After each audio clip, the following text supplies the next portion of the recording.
matur sembah nuwun sanget. Sampun lumadi menika, Mbak. Inggih ya syukur ngatasé Piyayi Kakung iso kaya ngono ki ora hebat. Ya. Ini ada organ-organ yang harus dikencangkan iki, Ces. Contohnya apa? Ya iki paribasan weteng kudu dirut terus men ra ketok blending. Bokong trepos disubal men ketok. Lah, mula ana ngono ajining diri ana kedaling lati, ajining salira ana ing busana. Bagaimana kamu menempatkan pakaianmu iki cerminan dirimu juga. Lah tole mbok dekek ngendi, Lek? Iki tak jiret. Oh alah Gusti. Nggih. Menika saking Mas Yuli saking Batu Malang nggih hadir mersani. Saking Pak Jokowi katur kadang-kadang KFC SBA Kang Sami rawuh ki punjung sak kanca-kanca. Nuwun ngapunten mboten saged hadir Jawaya awet matur nuwun sanget. Mbaya ora dadi baya pengopo-opo lek punjung barang ya rawuh iki. Layang matur nuwun sangat. Coba Nduk Mufidah Sofiana kula suwun tunalak ning pepanggungan. Lah ya yang apa Nduk? Wayang waktu kita tamasya berdiri jaga melihat lihat keramaian yang ada. Saya panggilkan becak dari kata berkuda.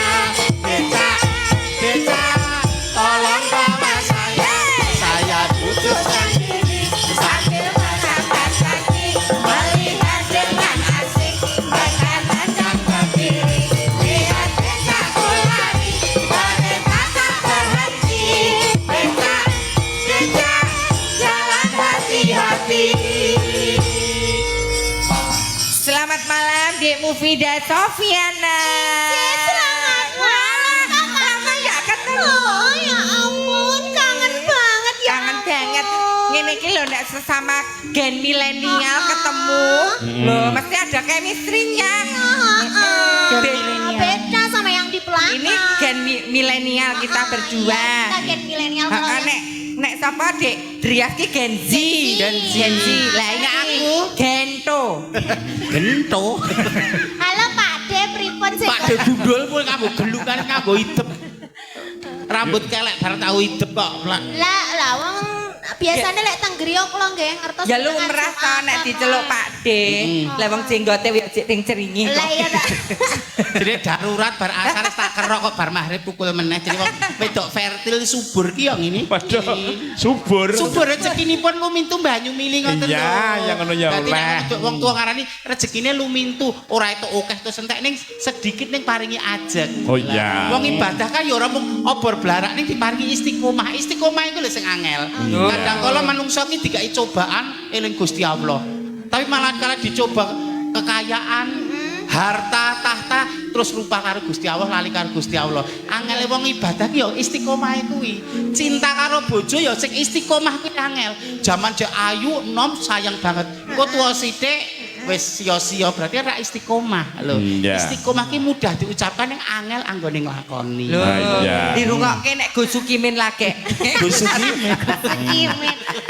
Iki panyuwun saka Pak Widodo Pak Wid Padaan ngersake nggih menika caping gunung dijengglengke. Yo. Yo. Ya. Gunung yo. Iya. Bedane sing wis kendho-kendho karo sing prawan ki guyangane kok ngopo ngono. Bedane wedok asli karo gojak-gajek iki ben piye? Kaya ngapa? Ya. Neno. Ingkang jenggleng sinten nggih? Ingkang jenggleng nyuwun tulung kali Mbak Aprise.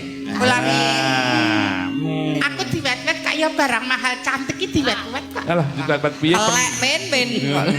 Lho pendem kali. Lho kristal ki nek ngantek pecah ra ya ora ana ajine engko. Nah, kristal apa? Iya. Ya maka, Mas. Ya.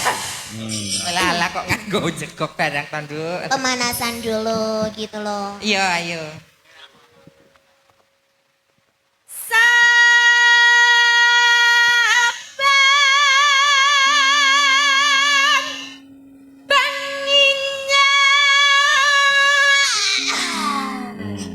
Lelegen apa jane? Percil ya. Iki kemo ki aku ki mangan tekek ceritane iki. Dadi ki kemo ki enek sing nylilit ning nggo ketenggorokanku. Mbak coba dilogok oleh. Aja win.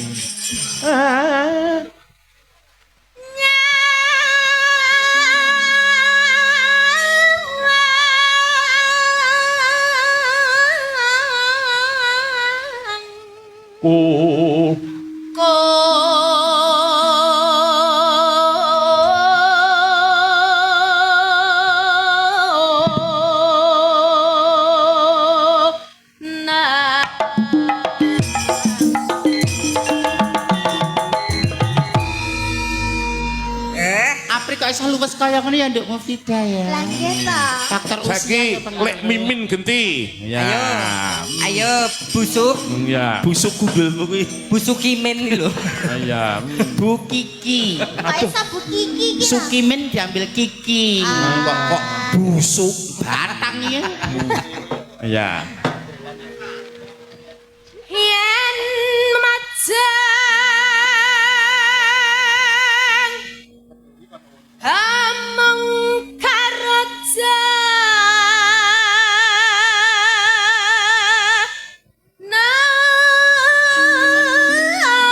nar koneng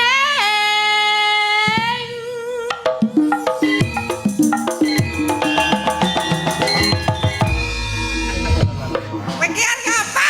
Lah aku dhisik melu silat tok pri dadi jek kebawan ning panggung ngono lho Jan. Jengleng kok kaya pitik memeti ngono malah. Karakternya dhewe-dhewe Mbak, kembar identik aja beda karakter, beda watake. Apa meneh kita dilahirkan dari rahim yang berbeda. Dadi kowe nek kendangan ngene iki mau cocok ora? Anu kaya Kurang. gegesiteng ngono. Oh, nyuwun anu Mbah Madya sing jengleng. Lek min. Yen kembang Awas. ayam madya. Anu apa kuwi? Yen memajang ngono. Iya. Yen memajang. Yen memajang. Ayo Mbah Madya. Bontot wae ning alon ae. Among karo nar koneng.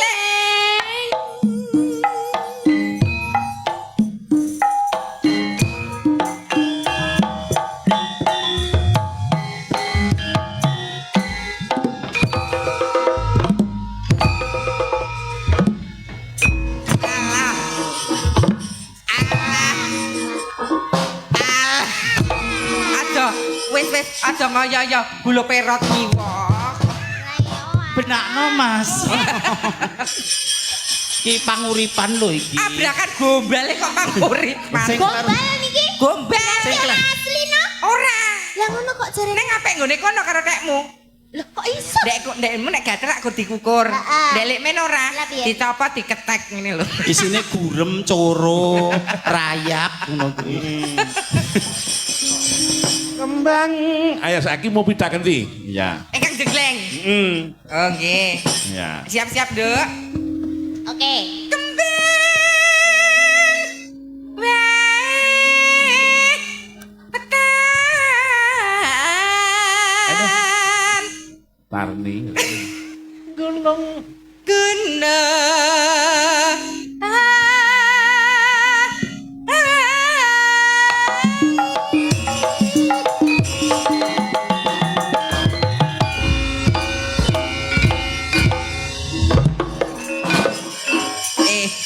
iki bansine iki sapa? Kok iso polahmu iki lho? kok ngungkuli ya, malah ngungkuli aku ya. Loh, kan ya jenenge Totalitas. cek enom ki yo ngene iki. Aku dhisik jaman nom ya ngono ki setelah menjelang menopause ki lho aku. Lah. Nek kan dhisik tau ngene iki, Lek. Tahu nom Iso mumbel-mumbel ngene Ya iki. isa. Mbak coba. Engko bedah. Kok bedah bledos to. Iya. Nggih, niki anu gentosan kalian Mbah Imen. Ya kowe Loh, ae. kan jenengan kan nate dados guru kula to. Kula kan pengen ngertos wonten jenengan. Anu wae, suara lanang wae ora sakokan pola. Nek serimpet kembenmu dhewe malah. Kok ndak telake muntir. Malah muntir malah. Pacitan. Pak. Sing apik. Kok ngene dadak kaya mengadan Kayak lho. ngatane.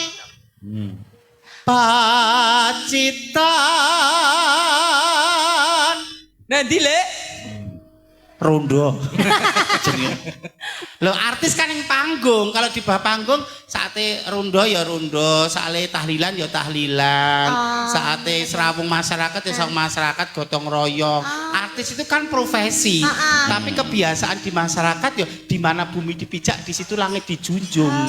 Loh, apa selamanya kamu kan jadi bintang. Lah kok kowe wong wedok seneng rondo? Kok aku pengen dirombong wong sak RT kok. Ngedan. Oh ngedan nih. Nek ra mendem ya ora kol. Mas. Yo. Pacitan sarwi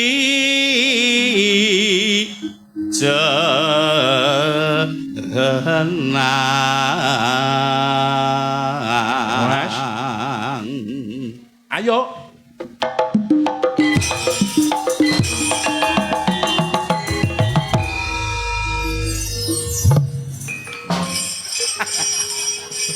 Boem iku kok boem. Kak lek ketok-ketok nggur boem bae. bar padu mumbengi sampe bontot. Lah iya. Ya, Mbak Mufida. Mengko Mbak Mupita terus mengko di anu senggai. Ya, saka Mbak Apri terus Mbak Mupida dinyenggaki terus Mbak Mimin. Ya, enggak. Parian.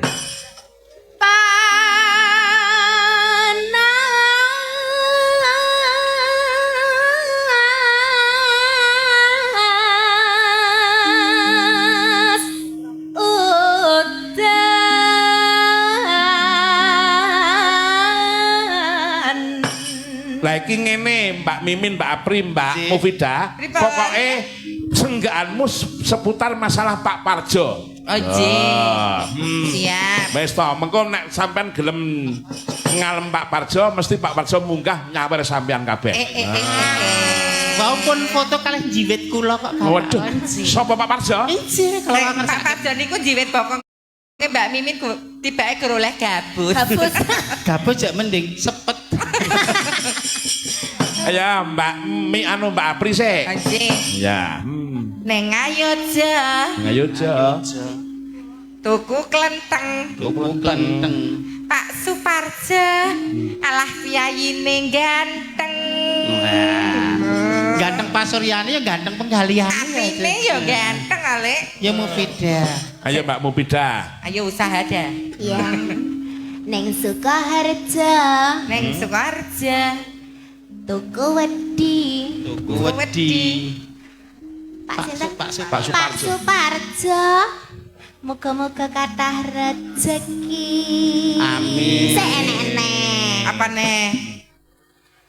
Neng ngendi ya? Surakarta. Mboten. Piye? Neng Sukoharjo meneh. Neng Sukoharjo. Sukoharjo. Lali dalane. Terus? Pak Parjo. Pendi sawerane. Jan. Iya. Pundi sawerane ngono ki lek. Ku tak suwunke, tak suwan rono. Mimin. Ayo, Sithik nggih. Aku wuda. Gilani. Oh malah. Lah nek pas papung apa ya nganggo kaya ngene. Aku wuda. Diindek yoga. Ya sapa sing nyawang ayune kok ngene, sapa sing mripate ra kemandil kantil. Kayak ngono ki wujude kaya piye ya, Kak? Wujude teng cerongat kae. Pripun Mas pengen dahar kula? Nggih, Mas. Iya. Aku wuda diindek yoga. Mugi Pak Suparjo bagya mulya. Amin. Doa terbaik kagem Pak Suparjo. Mugi-mugi enggal tergugah hatinya untuk naik ke panggung. Loh, orang kudu nyawer lho, Le. Ora kudu nyawer. Ikut bergabung, melu gabung. Ngersake lagu apa? Ngersake lagu napa? Luwih prayoga Pak Suparjo disuwun pinarak munggah sik. Saniki. Iya. Monggo Pak Parjo. Maya. Monggo Pak Parjo. Pinarak iki kulaan kasih. Pak Parjo.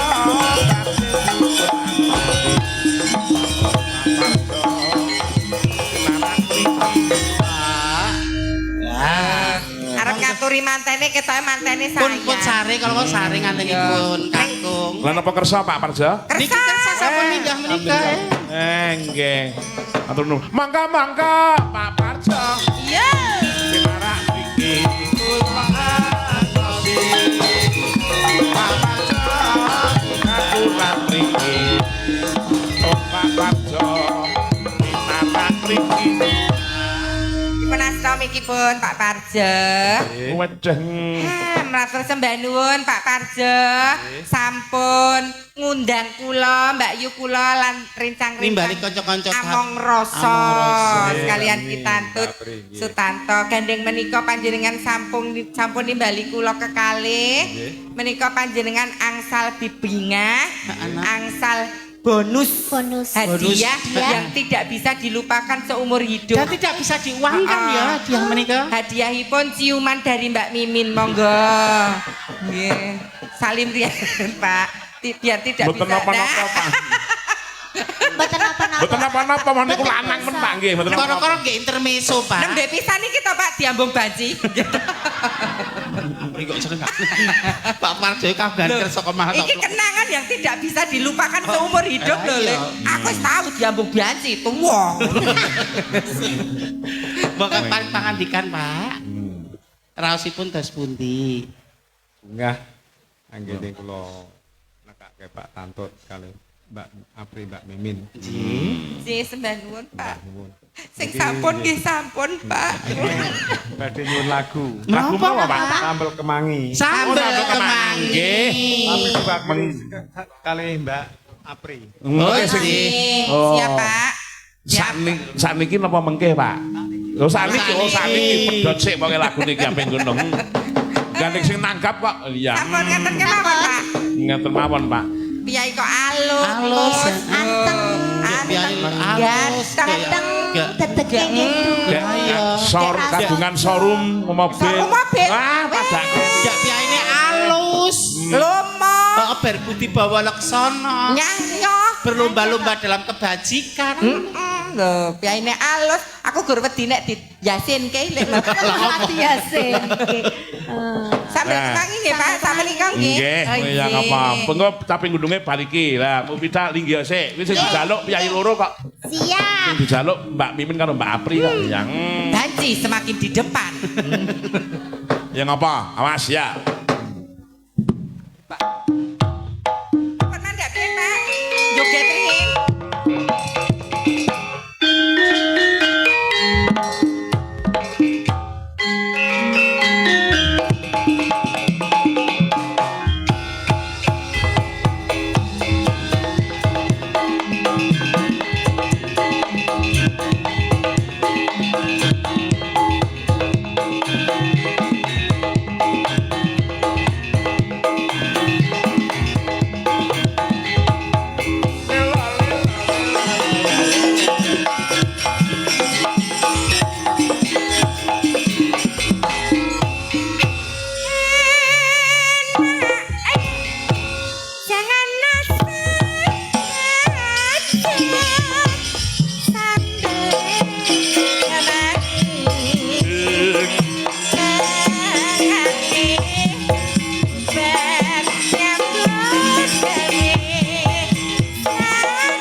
Luar biasa. Ya ngono ki mau panyuwune sing di omah ya didhisikke. Nggih. Jadi paringi bebingah kata sanget berkah ya Pak. Diparingi panjenengan. Diparingi kata sanget. Alhamdulillah. Wayahe sesuk ya suntik kabeh to kowe. Tak ngene suntik kabeh aja. Jagane nek jaran-jaran pengen merawoso aku. Kok jar sampeyan nuwun nggih Pak Parjo. Paling kirik sing gelem ngene. Pinaringan sehat. Sehat ya Pak. Nggih. Lancar usahanipun. Ki panyuwune Mas Widodo Padaan kuwi mau ditulkoske caping gunung dijelengi ki mau ya Mufidah ya Mas Amu. Ya. Alah. Ya. Ki kok njaluke diriyoke. Mengko nek kowe wis ngriyok ya ta Mufidah kuwi mengko Mas Widodo arep nyawer kowe genti. Ya. Oh Pak Widodo. Pak Widodo niku nggih gadung kagungan showroom iki pokoke kepunganku ning kene iki kagungan showroom kabeh. Tenan kok iki. Luar biasa. Lah iya, piyayine meneng dia Pak Parjo ki to, Nduk, ana apri.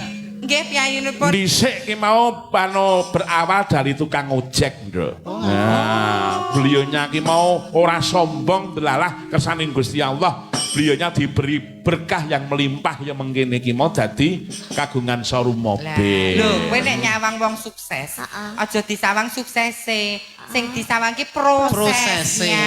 Kristalisasi keringate iki lho. Nyatane beliau saiki dadi luar biasa. Lek men zaman durung dadi ngene iki, dhisik turut bang. Lah kok iso? Bang Jo, ngamen iki lho. Kuwi dhisik ngamen. Oh, berarti sing kaya ning Jogja kae. Dhisik. Nah iya. Dhisik jenenge pas ngamen ku Dumimin. Napa? Putri. Putri Mutiara Retak dhisik. Jeneng rakulane kok. Ayo nak. Mas ya. Yo. Panas Riyoke. April aja melu-melu, Mimin aja melu-melu. Oke, Bos. Ya. Udan panas panas enak edi udan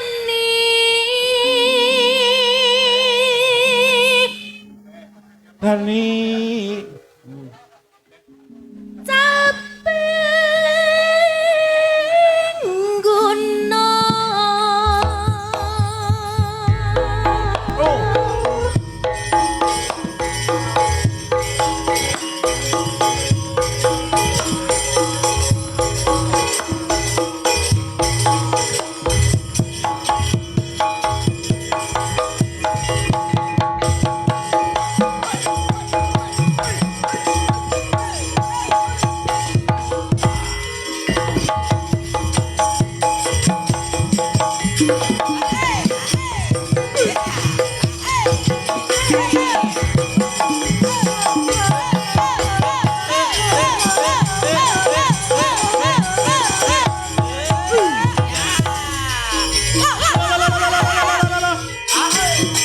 Awas.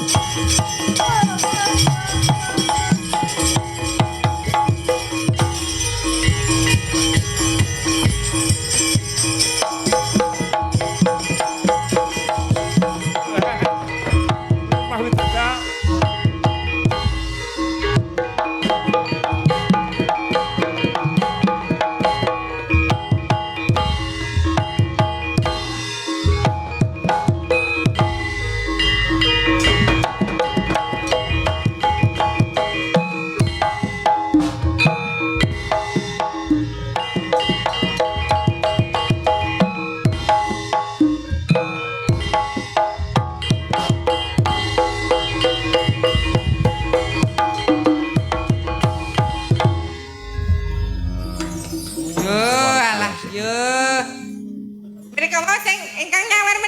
Mas Widodo saking Padaan. Jebule kok bagus to Pak Mas Widodo kiki. Oh, kandhani kak. Ya ampun, aku Mas Widodo munggah langsung rahimku semelenget lho, Nduk. lah kok malah semelengeti lho. Lho panjenengan iku gadah rahim to? Rahime terus ketedonok.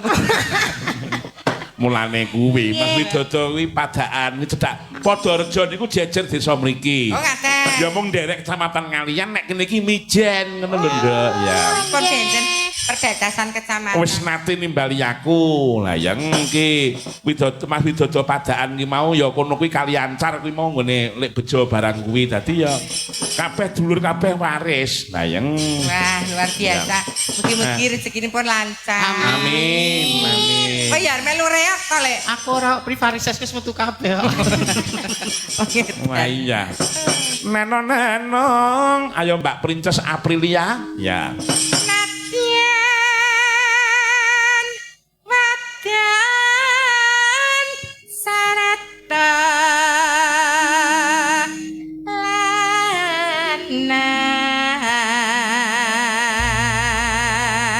Lek bejo pikantuk salam saking Mas Yadi Tingkir iku mirsani. Ya ya.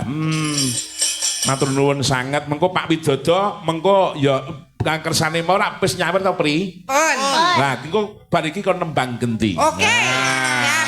Karmane iki mau anu nuwun sewu karmane iki mau jambu alas beliau nyanyi.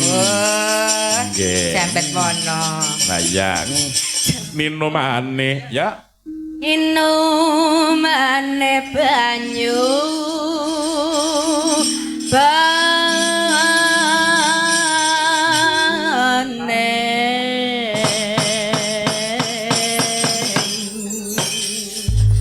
Monggo dipun lajengaken ayo Mbak Apri genti-genten karo Mufidah. Apa ya Mufidah ben rada ora menggeh-menggeh nemen ya.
caping gunung kok nganggo mere bareng.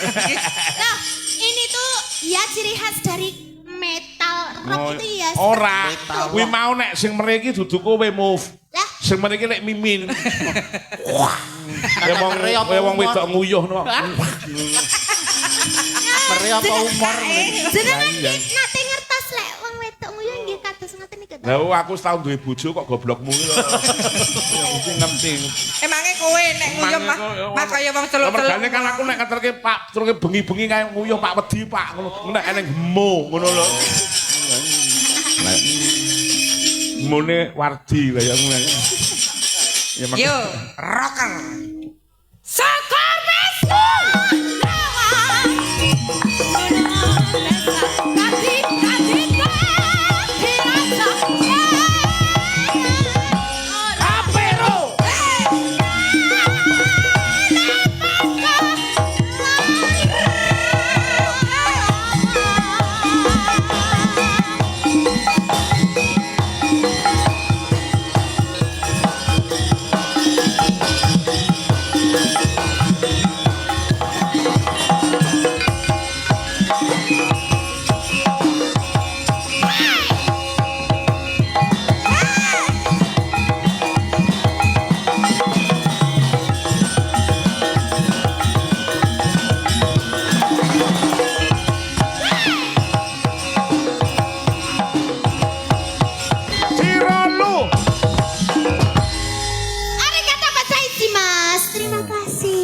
Sama-sama. Aku jane pengen joget kaya Mufidah. Heeh. Neng aku wedi. Kahanane piye? Kok nek susuku nglumpuk dadi siji. Malah Susuk malah arisan.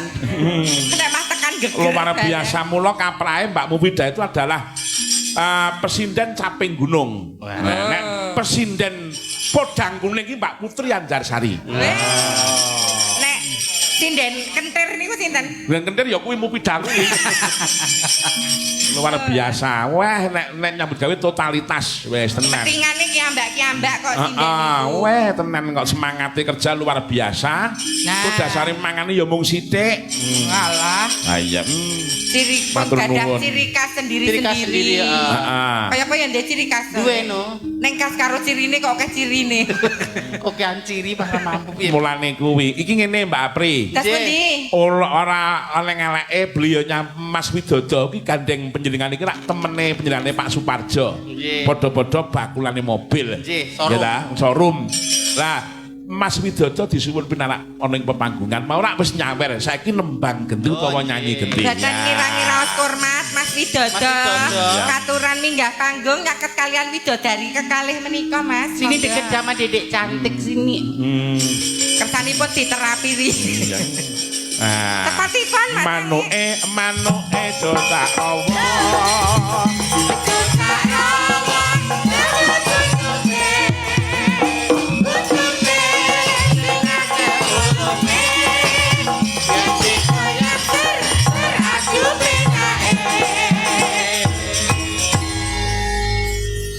Wah, Mas Mas Wit Wit. wah iki luar biasa.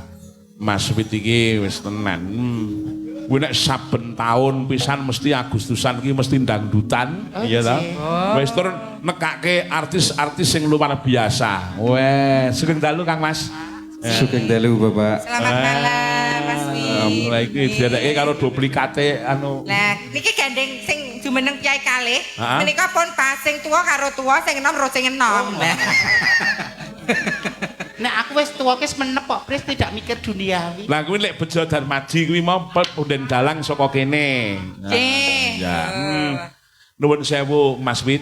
Nggih, Iki Bapak. kula nyuwun sepados panjenengan nembang Jambu Walas. Jam 12 Bapak. Nggih. Nyuwun izin Pak Parjo, Oh, mboten napa-napa. rekan-rekan, Bapak-bapak, Ibu-ibu. Nggih. Menawi diizinkan yang nyanyi Pak Babinsa napa Pak Babin Kamtipmas kula sawer sekalian. Ah, Pak Monggo Pak Babin. tentara napa Pak polisi? Ampun no, Pak, kula wedi digaruk lho, Pak. Pak Babin monggo Pak Babin Kamtipmas. Menawi Dengan sing kersa. nyanyi kula sing nyawer. Nggih. Lah cocok. Oh nggih kersa nggih. Izin nggih Bapak. Nggih, monggo Mas. Nggih. Insya Allah 2026 Nggih. wayangan Pak Tantut. Amin. Lo janji kali panitia. Nggih. Menawi Pak Tantut lo donatur 20 juta, nak mboten Pak Tantut donaturnya 2 juta. Alhamdulillah. Matur nuwun Pak lah. Saking aku karo Mas Uwit iki kaya sedulur kok. Monggo Pak. Cocok. Monggo Pak Tarman. Nggih, menika saking Bapak Babinsa nggih. Merdeka. Nah, iya. Sugeng dalu Pak Sutarman. Nggih. Hawane nek salim ro Pak Sutarman kok pengen dibedil ya. Tembak Pak. Kelakmu kuwi kok. Bedile cilik lho, Pak. Bos, izin bos. Nggih. Jane kula izin kali anak kula niku lho. Ben anak kula meneng munggah jane ngono. Mboten napa-napa sampean teng mriku niku. Kuwi sampean mewakili dari pepadi ngono. Nggih. Wong Papadi nggih meh pelantikan niki. Lah nggih. Menika Pak Sugeng dalu Pak Tarman. Pak Tarman nggih. Nggih Pak Sutarman. Nggih. Dalemipun asli pundi Pak panjenengan Pak? Kawula kelahiran Sragen Gondang. Oh, Gondang. Cerak nginipun Bu Harni, Pak Mulyanto, Pak Sudir ngoten nggih Pak nggih. Nggih. Nah, menika Pak Wit menika nggih Boyolali aslinipun Pak Apri. Boyolali ini pun pundi to nek menawi. Pokoke Wonosegoro menika. Wonosegoro. Oh, Wonoseganten. Nggih. Aja nek desa ki aja mbok basake goblokmu. Ini nempel-nempel ki. Pak Tarman. Saya Bayu lho ya. Pripun? Nggih. Nuwun sewu panjenengan badhe nembang menapa Pak jam 12 menika? Oh jam 12 ha nggih. Duetipun kalih ingkang setengah dadi napa sing pun dadi? Manut. Ya ngaten mawon Pak nyuwun ngapunten duetipun kalih Banji napa sinden ngaten. Pun langsung mawon ngaten niku langsung jenengan tak piyai tegas. Nggih tegas Pak. Nggih. Nawi ngeten iki mboten resiko anti meteng. Pundi Nek jenengan? golek sing gemati kaya kula Pak Gemati. Enten sing anu ngik-ngik gitu lho. Nggih, mboten enten niku. Nggih, nggih. Ya, mangga. Diaturke jam 12 to. Oke. Ya, karo Pri, karo kowe Pri. Oke, Bos. Elek duduk. Iya, monggo Bapak-bapak.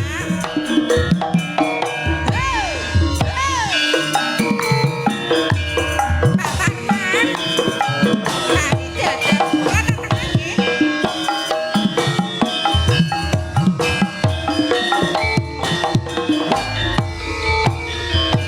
Kelingan manis eseme. Manis sesame. Tur kelingan manis kemuyune. Kemuyune. Tresno Kami dadak. Neng ati. Waduh, terima kasih. Tangan pakiku pikon dadi duwene. Asik. Sukses Pak Parjo. Sayange wis duwe bojo. Nanging aku kebaco tresno. Relongso rasane ati. Yen aku ora melu duweni.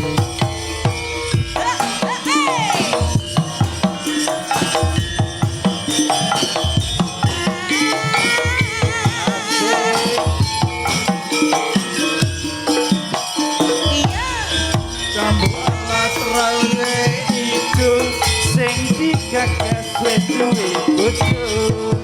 Ada gula, ada semut, tuku mobil gone Pak Parjo. Asik. Sumparing batin yen kula dari kawin tekading ati ora bakal ganti.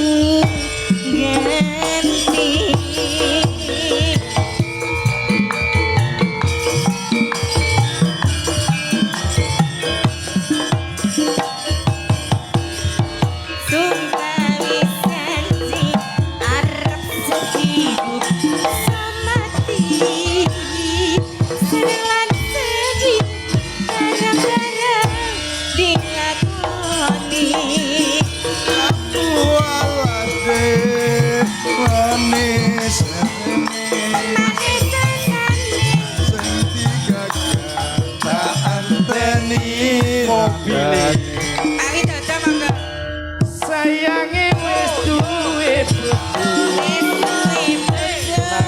aku dik kebacut tresno nelongso asane ngerti karep atiku nanggap Pak Tantut malih asik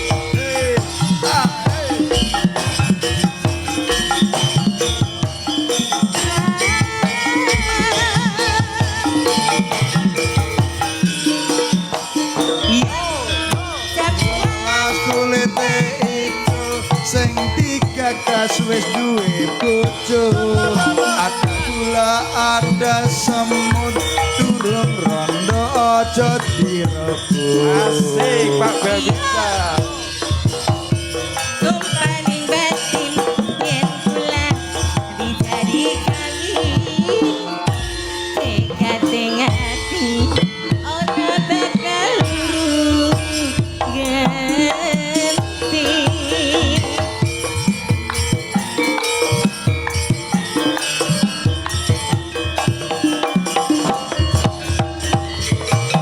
Sumpah janji arep sehidup semati sering lan sering bareng-bareng dilakoni jambu alas dik maris rahmane manis rasane ada tilas tak enteni wayange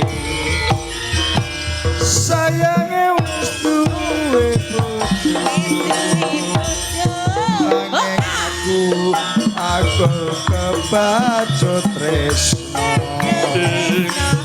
nelongso rasane ati yen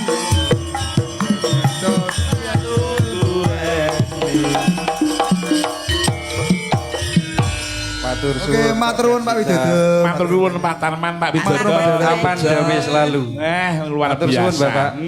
Nuwun sewu. Bukannya beliaunya ki mau piye-piye, Pri. Pak Pripun? Tarman itu adalah aparat tapi seneng neng budaya ki ya ngene iki. Nggih. Nah, engko nek neng piyai sing matur nuwun Kang Mas. Waduh, matur nuwun sangat. Bantuan nggih Pak Debejo. Waduh. Bantuan Pak Widodo. Atas-atas mandhapipun. Kok mental duel lah. Kok milih seri ya nyapa.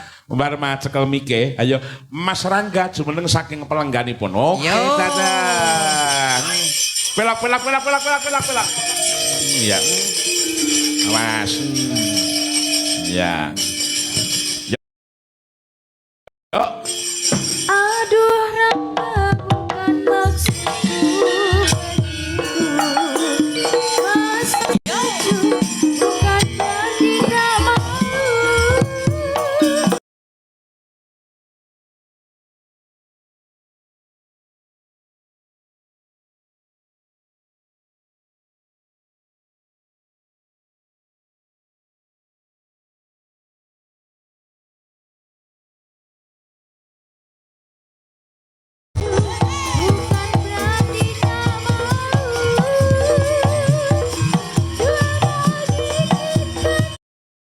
bisa coba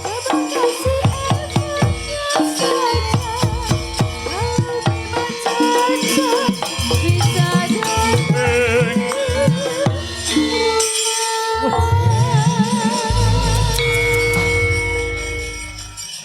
bisa Awas. Sugeng dalu Mas Rangga. Wilujeng dalu Pak Tantut. Oh, ada. Sampan saya kuliah ya Mas ya. Nggih, pangestunipun. Neng endi? Institut Seni Indonesia Surakarta. Semester pira? 7. 7. Nanti dia longkas wisuda. Pangestunipun. Semangat ya, Le. Nggih. Sukses ya, Le. Amin. Jaluk apa ngestu Pakmu gede sih. Sinten? Nek mimin. Ngene. Nuwun sewu iki mau lemu joget kurang maksimal. Nah, ini kurang kan total. Nek maksimal lemu joget mengko tak sawer dhewe. Oh, ngono. Aja dikira aku ki mau langsung nyawer kowe. Awas, mikir disalahke sik. Ayo, mikir disalahke sik. Ayo Warma, ayo Warma tung. Ayo. Awas. Awas Le. Satu.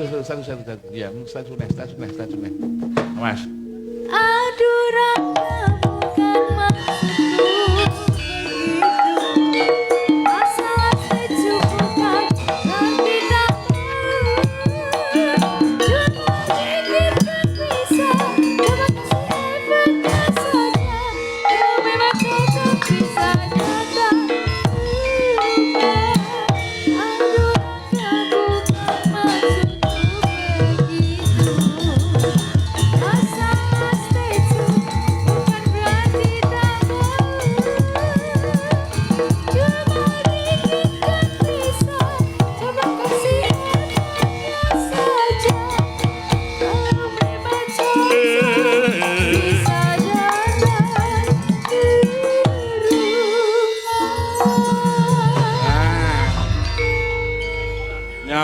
Sawer. Nah itu. Oh, tenan no. Nyo Mas. Sik, kae ra eneng ketan kae. Nggih. Heeh. Jujul 50. Niki kan gone sinden. Lah ya jujul neng kono. Ijolke sik. Ijolke sik. Ijolke sik. 100. Ya. Ijol sik. Ijolke Ijol 100. sik. Nah, ngono. Sing 50 balik ketake. Nah. Ya 50 ya 50 iki wis. Gusti Allah. Karo anake lanang iso. Aku tegel kok. Kok cerita karo anak karo bojoku tegel kok. Wah, wis. Lah iya.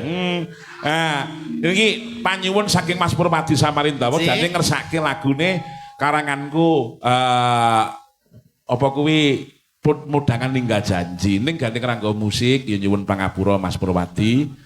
Diaturke wae Lintang Asmara karya anakku lanang sing bedhug niku Mas. Ingkang jedor ngedram menika Mas. Penciptanipun Lintang Asmara. Nah, iya. Ayo, kaya ngapa? Nek lagumu ka judulnya apa, Le? Gayo Lintang. Gayo Lintang. Sing tenanan lho, kok kaya wong anu Gayo Lintang iki karyamu apa dul? Nggih. Oh lah ngono. Gayo Lintang. Delem ora. Neng YouTube wis eneng ya di YouTube ya. Sampun. YouTube Iki malah karyane sing anyar iki sing lagi metu sore mau ditokke karo Mbak Silvi Silvi Kumalasari. Judulnya apa Le lagumu? Semoro. Semoro, Semoro. ayak Semoro. Nah. Luar Ya. biasa lho. Le. Iso ngripta lagu ya, Nak. Nyiptake lagu. Malah pinter. Ya Mbak Trias ya Lintang Asmara. Ya mangga. Saiki anu mangga jeneng saking palangganipun. Oke dadas Mbak Trias. Nah, lah ya drung eneng. Ayo Le.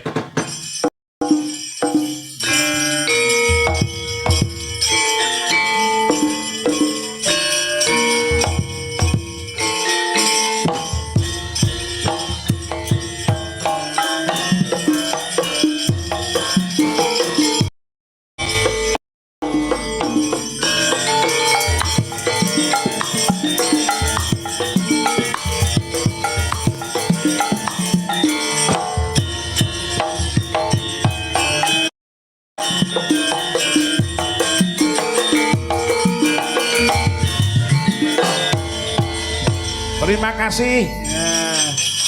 Ora liwat iki panyuwun saka Mas Andi Pencil Pedan iki ya mirsani Pak Dekomir saking Manyaran Wonogiri nggih mirsani tan kantun Lek Slamet saking Ceper nggih mirsani matur nuwun sangat. Ya. Ya Lintang Asmara diaturke. Ya. Ya mangga dadas ya mangga ha.